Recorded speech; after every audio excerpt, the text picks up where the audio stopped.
मधुमेहाचं.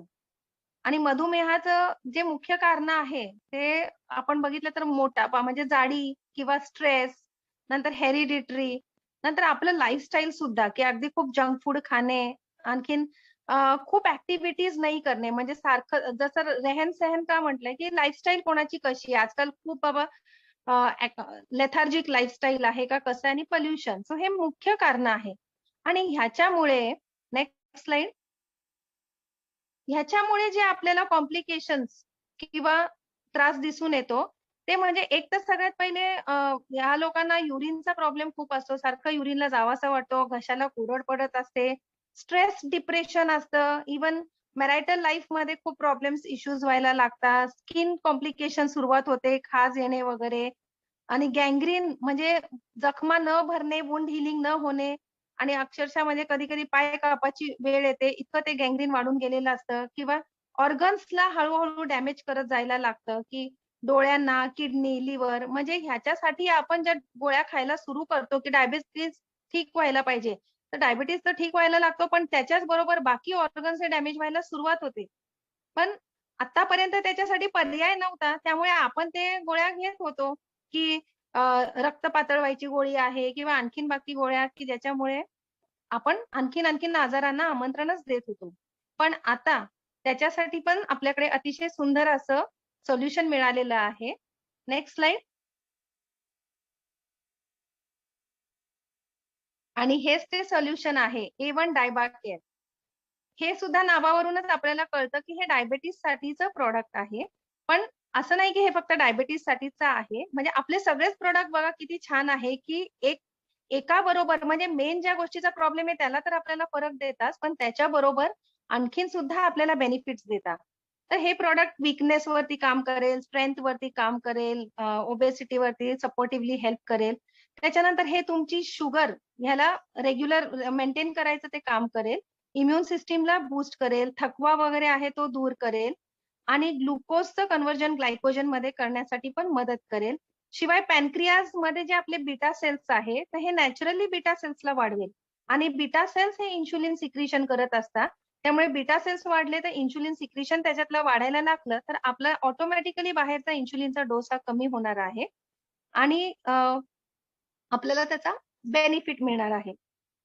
शिवाय आपल्या ह्याच्यामध्ये जर तुम्ही आता इन्ग्रीडियंट बघितलं तर गुडमार, विजयसार, मेथ्या, करेला, जामुन, कालमेघ, कुटकी, बेल, अश्वगंधा असे सगळे इन्ग्रीडियंट आहे. अश्वगंधा इथे एनर्जी बूस्टिंगचं काम करत आहे. जे आपण 7 वंडरमध्ये पण हे इन्ग्रीडियंट बघितलं.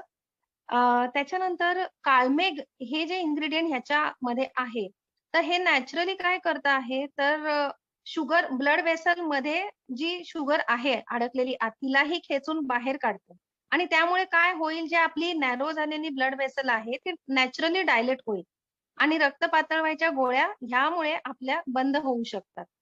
सो असे युनिक इन्ग्रीडियंट्सने आपलं हे डायबा केअर बनलेलं आहे. ह्याचा डोस मात्र अ, म्हणजे जो आहे तो पेशंटवरती डिपेंड करतो, की कारण ही शुगर ही प्रत्येकाची वेगळी असू शकते. कोणाची 200 असते, कोणाची 400, कोणाची 600, कोणाची 700 पर्यंत पण असते.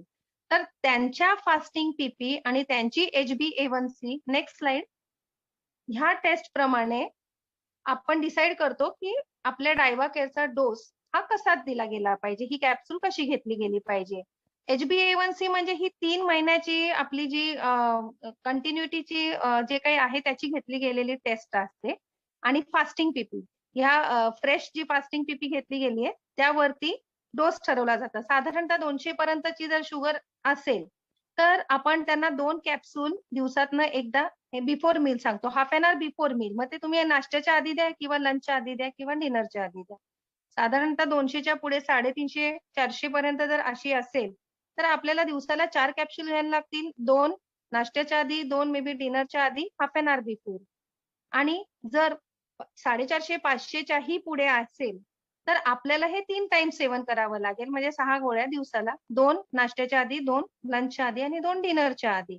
आणि 2 आठवड्यांनी वगैरे आपण साधारणतः पेशंटला टेस्ट करायला सांगतो. जर शुगर कमी आलेली असेल, तर हळू-हळू आपला डोस ग्रॅज्युअली कमी-कमी करत येत बंद करायचा आहे. कुठलेही प्रॉडक्ट आपले अचानकपणे बंद नाही करायचे. ग्रॅज्युअली बंद करत यायचंय.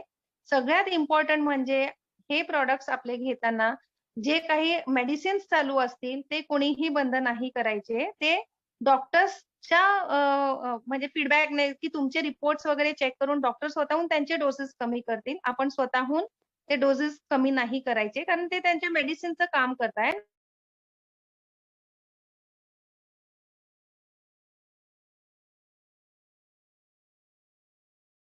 Next slide. हे आपले काही रिपोर्ट आहेत. हे जर तुम्ही बघाल तर पहिला रिपोर्ट मिस्टर सुधाकर सोनवणे यांचा आहे आणि ह्याच्यामध्ये जर तुम्ही डेट बघाल बिफोर आफ्टर मध्ये तर एक 31 तारखेचा आणि एक 19 तारखेचा आहे. 31 तारखेला ह्यांची जी फास्टिंग होती ती 360.7 होती आणि जी पीपी होती म्हणजे दुपारची होती ती 603.4 होती. 19 दिवसानंतर कारण साधारणतः आपण सांगतो 2 आठवड्यांनी वगैरे टेस्ट करून बघा. तर त्यांनी 19/6 म्हणजे 19 दिवसानंतर परत त्यांचा रिपोर्ट टेस्ट केल्यानंतर जी फास्टिंग 360 होती ती 111.7 ला आली आहे आणि जी पीपी 603 होती ती 138.9 ला आली आहे. तर म्हणजे इथे आपल्याला जो व्हिजिबल चेंज दिसतोय रिझल्ट तो इथे दिसतोय. आता अशा सिच्युएशन मध्ये त्यांना जो डोस चालू होता मे बी त्यांना आपला 360 दिसतीये. म्हणजे त्यांना 4 कॅप्सूल्स चालू असणार होत्या. त्या आता त्यांना ह्या ठिकाणच्या सिच्युएशन वरती 2 कॅप्सूल वरती शिफ्ट करण्यात आलेला असेल. दुसरा जो रिपोर्ट आहे आणखीन एक मिस्टर शामराव ननावरेंचा तर तो पण तुम्ही बघाल तर 7/6/20 चा त्यांचा फास्टिंगचा रिपोर्ट जो आहे तो 150 होती आणि पीपी 184 होतं. आणि 30/6 ला म्हणजे 23 दिवसानंतर आपण त्यांना परत टेस्ट करायला लावलेली. तर 150 वरून फास्टिंग 107 ला आली होती आणि पीपी जी आहे म्हणजे दुपारची 2 तासानंतरची